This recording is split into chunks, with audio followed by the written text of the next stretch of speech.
नाज़रीन, आज हम मौजूद हैं वापडा स्पोर्ट्स कॉम्प्लेक्स में और हमारे दरमियान मौजूद हैं इंटरनेशनल वुमेन वॉलीबॉल प्लेयर सबा चौधरी साहबा।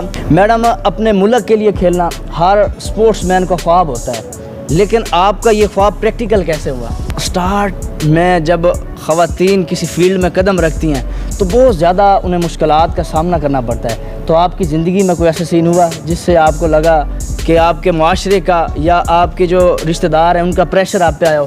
मैडम, आज इस माशरे में जो ख़ातून कुछ हाई लेवल का करना चाहती है, कुछ बड़ा करना चाहती है अपने मुल्क को मिल्लत के लिए, तो ये आम तासुब पाया जाता है कि उन्हें बहुत सारी कुर्बानियाँ देना पड़ती हैं। इस बात पर आपका क्या कहना है? मैडम, वुमेन स्पोर्ट्स में सियासत बहुत चलती है और सिफारिश चलती है, इस बात पर आपका क्या कहना है? मैडम, आप माशाल्लाह से नौजवान भी हैं, गुड लुकिंग भी हैं, कभी आपको किसी ने शादी की ऑफ़र की हो? बिस्मिल्लाहिर्रहमानिर्रहीम, अस्सलाम वालेकुम, खुशामदीद कहूँगा अपने यूट्यूब चैनल के ऊपर। नाज़रीन, आज हम मौजूद हैं वापडा स्पोर्ट्स कॉम्प्लेक्स में और हमारे दरमियान मौजूद हैं इंटरनेशनल वुमेन वॉलीबॉल प्लेयर सबा चौधरी साहबा। आज हम इनके पास आए हैं वापडा स्पोर्ट्स कॉम्प्लेक्स में, इनसे इनकी लाइफ स्टोरी जानेंगे और इनकी जो गेम स्ट्रगल है उनके बारे में जानेंगे। अस्सलाम वालेकुम। वालेकुम अस्सलाम। मैडम, आप कैसे हैं? खैरियत से हैं? अल्हम्दुलिल्लाह ठीक ठाक, आप बताएं? जी अल्हम्दुलिल्लाह, हम खैरियत से हैं। फ़र्स्ट ऑफ़ ऑल, वक्त देने का बहुत शुक्रिया, आपने अपनी पर्सनल मसरूफियात को एक साइड पर रख के हमें टाइम दिया। कोई बात नहीं, थैंक यू। मैडम, अपने मुल्क के लिए खेलना हर स्पोर्ट्स मैन का ख्वाब होता है, लेकिन आपका ये ख्वाब प्रैक्टिकल कैसे हुआ? बिल्कुल आपकी बात सही है कि एक प्लेयर का ख्वाब होता है इंटरनेशनल लेवल पे अपने पाकिस्तान को रिप्रेजेंट करना, और हमारे लिए भी बहुत ऑनर की बात थी जब हमने अपने पाकिस्तान को बाहर के मुल्क में इंट्रोड्यूस करवाया था। और ये बहुत फ़ख्र की बात होती है एक प्लेयर के लिए, क्योंकि एक प्लेयर मेहनत करता है और वो मतलब दिल से चाहता है कि वो पाकिस्तान को दूसरे मुल्कों में रिप्रेजेंट कर सके अच्छे परफॉर्मेंस के साथ। मैडम, कैसा महसूस करती हैं, या कभी आपने सोचा था कि अल्लाह ताला आपको इतनी ज़्यादा इज़्ज़त और कामयाबी से नवाजेगा? नहीं, सोचा तो कभी नहीं था, लेकिन मेहनत कर रहे थे तो उम्मीद ज़रूर थी इस बात की कि इंशाल्लाह पाकिस्तान को हम किसी अच्छे लेवल पर रिप्रेजेंट करेंगे अपनी गेम के साथ। चले मैडम, बेस्ट विशेज़ हैं, अल्लाह ताला आपको जो आपने नेक्स्ट टाइम मुल्क पाकिस्तान के लिए खेलना है अल्लाह ताला इज़्ज़त और कामयाबी दे। लेकिन अब आप हमारे मुल्क पाकिस्तान की कौमी हीरो हैं, तो हम आपकी जो पर्सनल लाइफ है उसके मुतालिक भी आपसे जानेंगे। आपका ताल्लुक़ कहाँ से है और आप कितने बहन भाई हैं? मेरा ताल्लुक़ बेसिकली लाहौर से ही है और हम लोग 5 बहन भाई हैं, जिसमें से फ़र्स्ट नंबर पे मैं ही हूँ। मैडम, आप घर में कैसे थे? आप शरारती थे या एक शरीफ स्टूडेंट जिस तरह होता है वो वाली थी? नहीं, मैं बहुत ज़्यादा शरारती थी। बेसिकली मैं बाहर खेलती थी तो लड़कों को मार कर घर आ जाती थी और फिर मेरी शिकायत लग जाती थी। मैं शुरू से शरारती हूँ बहुत ज़्यादा। अच्छा मैडम, आपने गेम खेलना कब स्टार्ट किया और किस उम्र में स्टार्ट किया? मैंने बेसिकली गेम 2015 में स्टार्ट की थी। पहले भी खेलती थी लेकिन इतना ख़ास नहीं था, लेकिन 2015 में जब मैंने पंजाब यूनिवर्सिटी में एडमिशन लिया था तब मैंने प्रॉपर गेम करना स्टार्ट कर दी थी, जिसमें एथलेटिक्स वगैरह, बैडमिंटन और वॉलीबॉल, ये गेम्स करती थी मैं ज़्यादा। मैडम, स्टार्ट में आप कहाँ गेम खेलती थी? मैं स्टार्ट में पहले तो हमारे मतलब एरिया में ही रेंजर हेडक्वार्टर है, वहाँ पे उनका ग्राउंड है, वहाँ पे अपने फादर के साथ खेलती थी कबड्डी। तो उसके बाद फिर आहिस्ता आहिस्ता मुझे काफ़ी ज़्यादा शौक़ होना शुरू हो गया था गेम का। फिर मैंने अपने कॉलेज और देन पंजाब यूनिवर्सिटी, फिर आहिस्ता आहिस्ता डिपार्टमेंट की साइड से खेलना शुरू किया था। आपके वालिद साहब आप बता रहे हैं कि एक स्पोर्ट्स मैन है, तो आपको उनसे कितनी मोटिवेशन मिलती थी? मेरे फादर से मुझे बहुत मोटिवेशन मिलती थी, क्योंकि उन्होंने ही मुझे एक प्रॉपर एथलीट बनाया था, वो ही मुझे ट्रेनिंग करवाते थे ज़्यादा। और बेसिकली वो कबड्डी के प्लेयर थे, तो वो मुझे भी कबड्डी में ही लेकर जाना चाहते थे, और एक दफ़ा तो मुझे उन्होंने कबड्डी के कैंप में भेज ही दिया था, लेकिन मैं वहाँ पे सर्वाइव नहीं कर सकी और फिर मैं वापस आ गई थी। अच्छा मैडम, स्टार्ट में जब ख़वातीन किसी फील्ड में कदम रखती हैं तो बहुत ज़्यादा उन्हें मुश्किलात का सामना करना पड़ता है, तो आपकी ज़िंदगी में कोई ऐसा सीन हुआ जिससे आपको लगा कि आपके माशरे का या आपके जो रिश्तेदार हैं उनका प्रेशर आप पे आया हो? हाँ, मुश्किलात का सामना तो करना पड़ता है, और ख़ास तौर पे रिश्तेदारों का, क्योंकि रिश्तेदार जो थे, फैमिली तो इतनी नहीं तंग करती, मतलब पेरेंट्स इतने नहीं आपको रोकते जितना रिश्तेदार आके बातें करते हैं। लेकिन मेरे शुक्र है कि मेरे फादर और मेरी मदर ने काफ़ी ज़्यादा मुझे सपोर्ट किया, लेकिन उनकी पहली शर्त ये थी कि स्टडी के साथ साथ फिर मैंने अपनी गेम को कंटिन्यू किया था। जैसे उन्होंने मेरी परफॉर्मेंस देखा और मैंने परफॉर्मेंस अच्छी देनी शुरू की गेम में भी और स्टडी में भी, तो उन्होंने फिर मुझे फुल सपोर्ट करना शुरू कर दिया। मुश्किलात होती है, एक फ़ीमेल को सर्वाइव करने के लिए काफ़ी मुश्किलात होती हैं। उसको मतलब अपना घर भी देखना होता है, अपने आप को भी देखना होता है। फिर ये हमारी जो स्पोर्ट्स फील्ड है इसमें भी एक स्ट्रॉन्ग पर्सनैलिटी के साथ आना होता है, तो मुश्किलात होती हैं इसमें। लेकिन अगर कोई भी औरत है वो स्ट्रॉन्ग हो मेंटली भी फिज़िकली भी, तो मुझे नहीं लगता कोई भी काम मुश्किल है उसके लिए। ज़्यादा सपोर्ट आपको कौन करता था घर में? मुझे सबसे ज़्यादा जिसने सपोर्ट किया है अम्मी ने किया है, सबसे ज़्यादा। उन्होंने काफ़ी मतलब मुझे हद तक सपोर्ट किया है, मेरे साथ मैचेस पे भी जाती थी और पर्सनल भी मुझे बहुत ज़्यादा मतलब मेंटली तौर पे रिलैक्स रखती थी मुझे वो। तो मैडम उम्मीद कौन देता था आपको कि नहीं आप कर सकते हो, आप आगे बढ़ सकते हो? ये कौन जो कहता था आपको कि नहीं यार आपने करना है और आपने बढ़ना है? उम्मीद मुझे अम्मी ही देती थी। मैंने आपको बताया कि मेंटली तौर पे वो मुझे काफ़ी ज़्यादा रिलैक्स रखती थी। जैसे अक्सर हमारी फ़ील्ड में कुछ थोड़ी सी हो जाती है 19-20, तो वो मुझे समझाती थी कि नहीं बेटा ऐसे हालात होते हैं, लेकिन तुमने प्रूव करके दिखाना है अपनी गेम से कि तुम कुछ कर सकती हो, तभी मेरा भी नाम होगा। तो मेरी मॉम ये कहती थी। मैडम अब आप इंटरनेशनल स्पोर्ट्समैन हैं, तो क्या कहती हैं वो लोग जो स्टार्ट में तनकीद करते थे, अब उनका रवैया आपके साथ कैसा है? जो लोग शुरू में तनकीद करते थे वो अभी मतलब खुश भी होते हैं, ये नहीं कि खुश नहीं होते, खुश होते हैं, सपोर्ट भी करते हैं। लेकिन मतलब जब मुझे सपोर्ट की ज़रूरत थी तब उन्होंने किया नहीं था, तो अभी कर रहे हैं, चले वो उनका एक प्लस पॉइंट है, अच्छी बात है, वो सपोर्ट कर रहे हैं। मैडम ज़्यादातर जो स्पोर्ट्समैन होते हैं वो तालीम को नज़रअंदाज कर देते हैं, क्या कहते हैं आपने कहाँ तक तालीम हासिल की?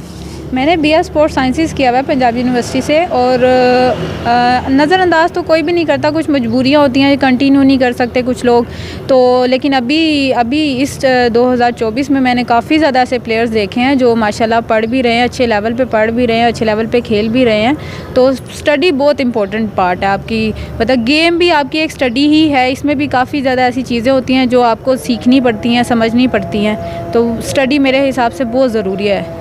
मैडम आपको आपके दोस्तों ने नहीं कहा कि यार आप एक इतनी लायक स्टूडेंट हैं, आप कोई डॉक्टर बन जाती, टीचर बन जाती, पायलट बन जाती, आप स्पोर्ट्समैन बनने जा रही हैं? मैं मेडिकल की ही स्टूडेंट थी, और जब मैट्रिक के मेरे पेपर हुए थे तो मेरी मॉम ने कहा था कि तुमने आगे भी साइंस ही कंटिन्यू करनी है, लेकिन मैंने नहीं की थी। और मेरी फ्रेंड्स बेसिकली सारी मेरी फ्रेंड्स जो थी वो मेडिकल की स्टूडेंट्स थी, और अभी तक वो मुझे बल्कि कहती हैं कि तुमने बहुत अच्छा फ़ैसला किया था कि तुम स्पोर्ट्स में चलेगी और तुम्हारी बिल्कुल इंजॉय वाली लाइफ है, और हम लोग यहाँ पे फंसे हुए हैं। तो मुझे खुशी होती है कि मैंने स्पोर्ट्स लाइफ, ये भी एक तरह की एक साइंस ही, आपको काफ़ी कुछ सीखने को मिलता है, आपको इंजरीज़ के बारे में, मेडिसिन के बारे में, फ़िटनेस के बारे में काफ़ी कुछ सीखने को मिलता है। तो मेरे लिए बेस्ट ऑप्शन स्पोर्ट्स ही था। इंजॉय करना है अपनी लाइफ को? बिल्कुल इंजॉय करना है, खेलना है पाकिस्तान के लिए, और इंशाल्लाह आगे भी सोच यही है कि फ़िलहाल खेलना ही है अभी। मैडम आज इस मुआशरे में जो ख़ातून कुछ हाई लेवल का करना चाहती है, कुछ बड़ा करना चाहती है अपने मुल्क को मिल्लत के लिए, तो ये आम तासुब पाया जाता है कि उन्हें बहुत सारी कुर्बानियाँ देना पड़ती हैं। इस बात पर आपका क्या कहना है? बिल्कुल ऐसी बात तो है कि एक विमेन होने के नाते काफ़ी ज़्यादा कुर्बानियाँ देनी पड़ती हैं। आपको फैमिली को टाइम देना होता है वो नहीं आप प्रॉपर तरीके से दे सकते। फिर जो ख़ास तौर पे मैरिड लाइफ होती है उसमें आपको काफ़ी ज़्यादा प्रॉब्लम्स क्रिएट होती हैं उसमें भी। तो लेकिन एक विमेन होने के नाते मतलब विमेन कर सकती है सब कुछ, मतलब वो स्ट्रॉन्ग होती है फिज़िकली और मेंटली भी स्ट्रॉन्ग होती है। तो परेशानियां होती हैं, लेकिन अगर करने पे आए विमेन तो इस सब चीज़ों को हैंडल कर सकती है, अच्छे तरीके से हैंडल कर सकती है। मैडम जब एक ख़ातून घर से निकलती है कुछ करने के लिए, कुछ बनने के लिए, तो जब आप अपनी फ़ील्ड में जाते हैं तो फील्ड में लोगों का रवैया क्या होता है आपके साथ, या जितनी नौजवान नस्ल है जो स्टूडेंट जनरेशन है इस फील्ड में आके कुछ करना बनना चाहती है? कुछ लोगों का तो बहुत ही अच्छा बिहेव होता है आपके साथ, मतलब कुछ लोग तो आपके लिए काफ़ी ज़्यादा मतलब सपोर्टिव होते हैं, आपको सपोर्ट करते हैं, और कुछ लोग होते हैं जो आपको टारगेट बनाते हैं, लाइक आपको इस फील्ड से दूर करने की कोशिश करते हैं। तो ये आप पे खुद पे डिपेंड होता है कि आप कितने स्ट्रॉन्ग हैं और किस तरह इस चीज़ को फेस आउट कर सकते हैं। और जो नौजवान नस्ल है वो भी इसी मतलब चीज़ों में रहती है और हम ही से सीखती है, और हम आगे उनको सिखाते हैं और फिर वो आगे लोगों को सिखाते हैं। तो हम लोगों ने भी अपने उस्तादों से सीखा है और मुश्किलात का सामना किया है, लेकिन कहते हैं ना मुश्किलात के बाद आसानी है, तो हो जाता है, सब कुछ ईजी हो जाता है। मैडम, स्टार्ट में जो आपके कोचेज़ होते हैं, जो आपको वाज़ो नसीहत करते हैं, आपको मोटिवेशन देते हैं कि आप कर सकते हो या आप बढ़ सकते हो, आप क्या कहते हैं, उससे आप लोगों को कितनी मोटिवेशन मिलती है? बिल्कुल, ये बात तो है। जब मैं कॉलेज में थी तो मुझ में गुस्सा बहुत ज़्यादा था। तो मेरी एक टीचर थी मैम राशिदा, जो कि मेरे लिए बहुत ही ज़्यादा ऑनरेबल हैं।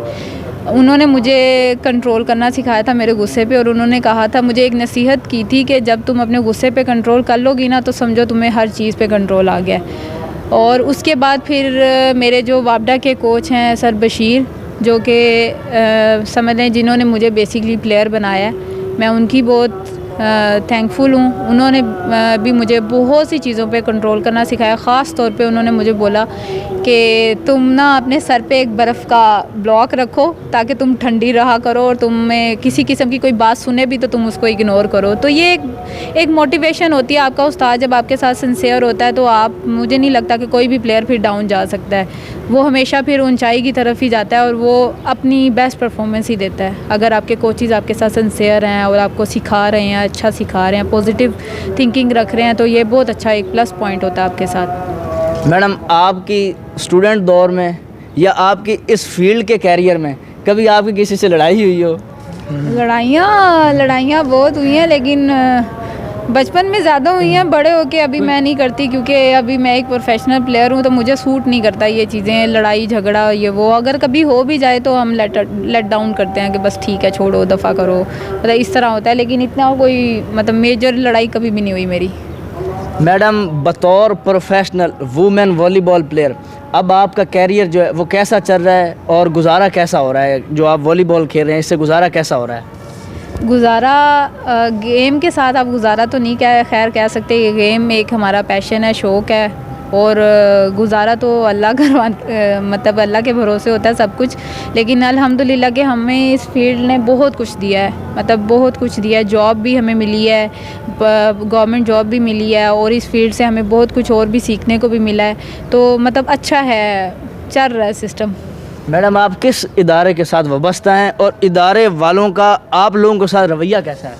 मैं बेसिकली पाकिस्तान वापडा से बिलोंग करती हूँ, लेस्को कंपनी में हूँ, और बहुत अच्छे हैं हमारे ऑफिस वाले भी, हमारे अदारे वाले भी। वापडा काफ़ी सपोर्ट करता है प्लेयर्स को, और इसी वजह से फिर हम लोगों को इंटरनेशनल कैंप्स भी मिलते हैं, क्योंकि हमारी बेसिकली वापडा की टीम अभी तक वॉलीबॉल में चैम्पियन है। हम लोग शुरू से चैम्पियन ही होते आ रहे हैं, तो सपोर्टिव है काफ़ी हमारा डिपार्टमेंट। मैडम, इस स्पोर्ट्स को, वॉलीबॉल को उजागर करने के लिए आपका जो महकमा है वो क्या इक़दामात उठा रहा है या क्या काम कर रहा है? बेसिकली अभी सूबाई जगहों पे काफ़ी ज़्यादा कैंप्स शुरू हो गए हैं, और ट्रायल्स वगैरह शुरू हो गए हैं, और हर जगह पे अब कैंप्स लगते हैं लड़कियों के लिए भी। स्पेशली अब एक स्पेसिफ़िक जगह मेंटेन की गई है जहाँ पे लड़कियाँ परफॉर्मेंस अपनी दे सकती हैं, ट्रायल्स दे। उनके लिए स्पेशली कोचेज़ लाए गए हैं ताकि वो उन लोगों को ट्रेन कर सकें। और इसी तरह कॉलेज स्कूल लेवल्स पे भी, और हमारे महकमे ने तो ख़ास तौर पर ऐसी भर्तियाँ भी शुरू कर दी हैं कि जो बच्चियाँ खेलना चाहती हैं वापडा की साइड से, उनको यहाँ पर जॉब, परमानेंट जॉब दी जाती है, और उनके फिर हर साल मेडल्स के हिसाब से स्केल अप किए जाते हैं। तो काफ़ी अच्छा मतलब काम कर रहे हैं, और हमारी कोशिश भी यही है कि न्यू टैलेंट को हम लोग आगे लाएं। मैडम, क्या कहती हैं, जब आपने स्टार्ट किया तो तब क्या फैसिलिटीज़ थी आपको जो आपके इदारे की तरफ से दी गई थी?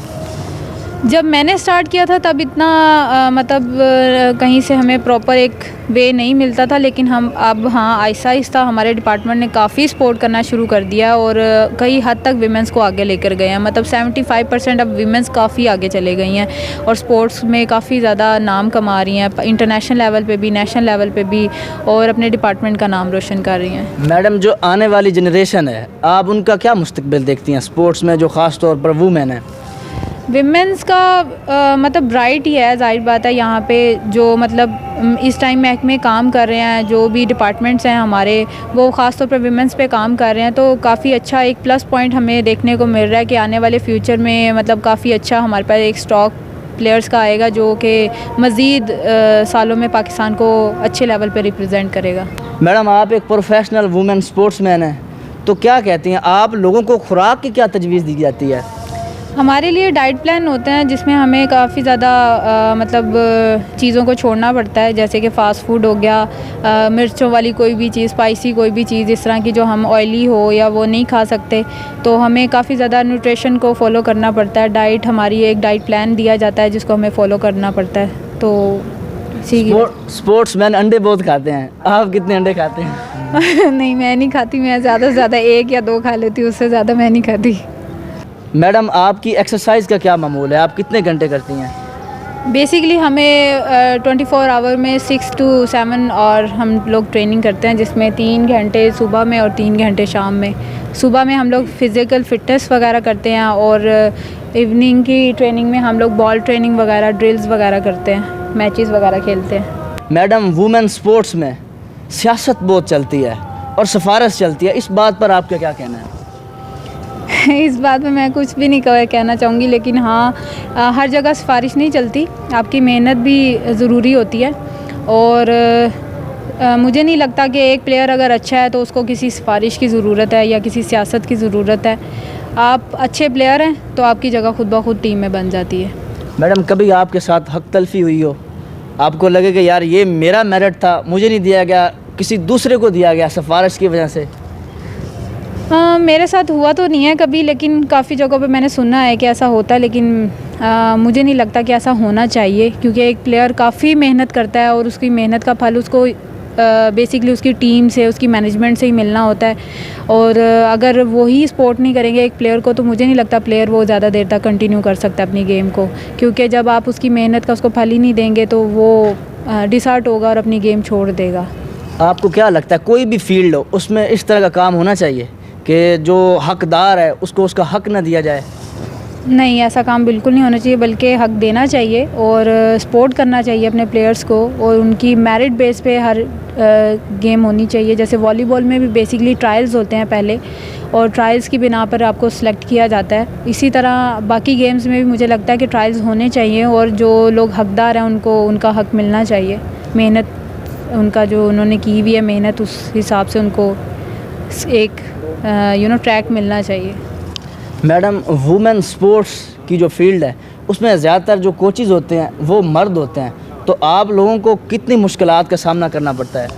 मुश्किलात होती हैं, जाहिर बात है, एक फ़ीमेल का मेल के साथ थोड़ा सा अटैचमेंट ज़रा कम होती है। और ये नहीं कि मेल गलत होते हैं, मेल भी काफ़ी सपोर्ट करते हैं और वो काफ़ी ज़्यादा अपनी एक हदूद में रहकर हमें ट्रेनिंग करवाते हैं, और हमें भी काफ़ी अच्छा फ़ील होता है कि जब वो लोग अपनी एक लिमिट्स रखते हैं हमारे साथ।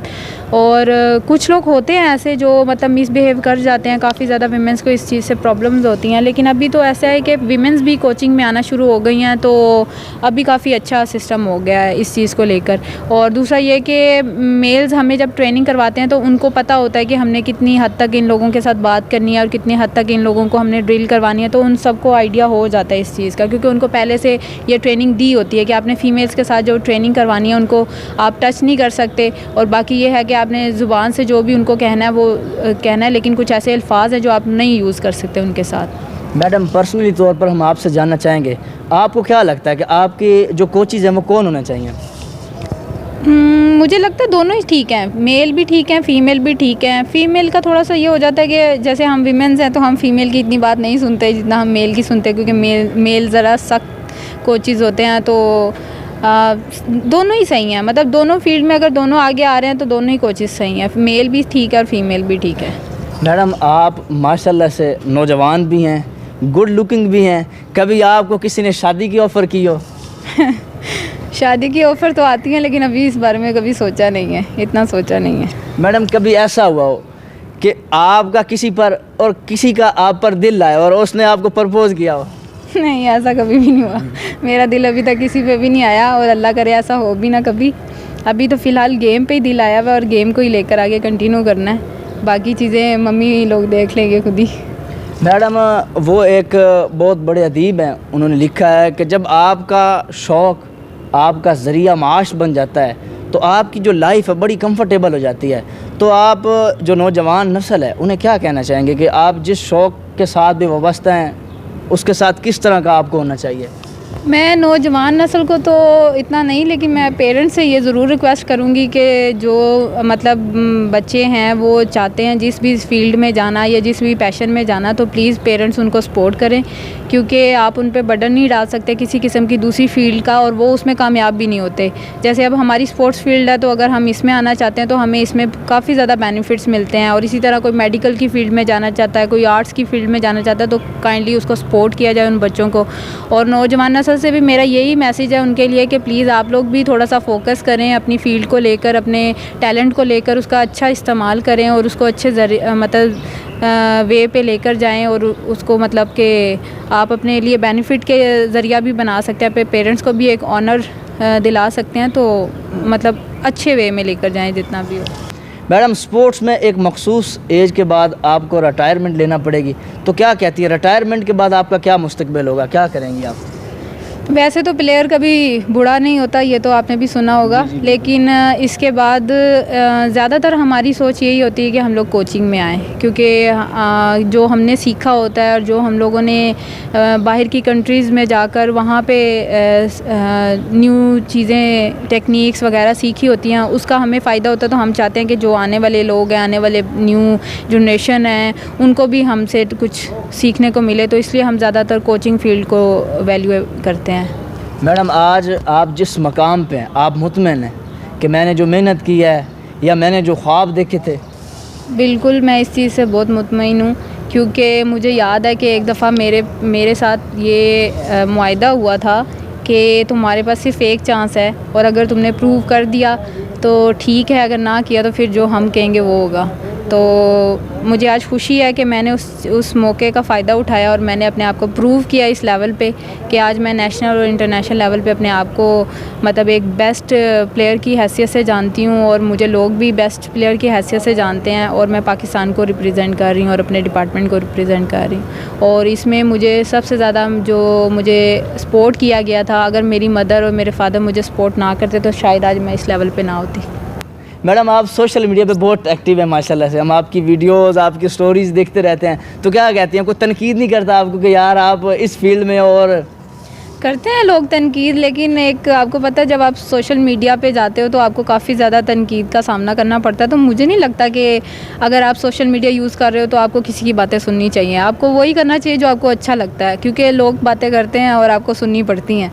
तो मुझे कोई इतना ख़ास फ़र्क नहीं पड़ता, मुझे जो अच्छा लगता है मैं वो करती हूँ, और ये मेरे पेरेंट्स को भी पता है कि जो इसको अच्छा लगेगा ना ये वो करेगी, उसके अलावा इसको जो मर्ज़ी कर लो, इसने सुनना है नहीं है। चले मैडम, आप अल्हम्दुलिल्लाह हमारे मुल्क पाकिस्तान की कौमी हीरो हैं, और स्पोर्ट्स में आपकी खिदमात हैं माशाल्लाह से। आपने हमारे मुल्क पाकिस्तान का जो परचम है उसको सर बुलंद किया है। तो हमारी नौजवान नस्ल जो है, जो इस स्पोर्ट्स फील्ड में आना चाहते हैं या किसी भी फील्ड में कामयाबी हासिल करना चाहते हैं, तो आप उन्हें क्या पैगाम देना चाहेंगी?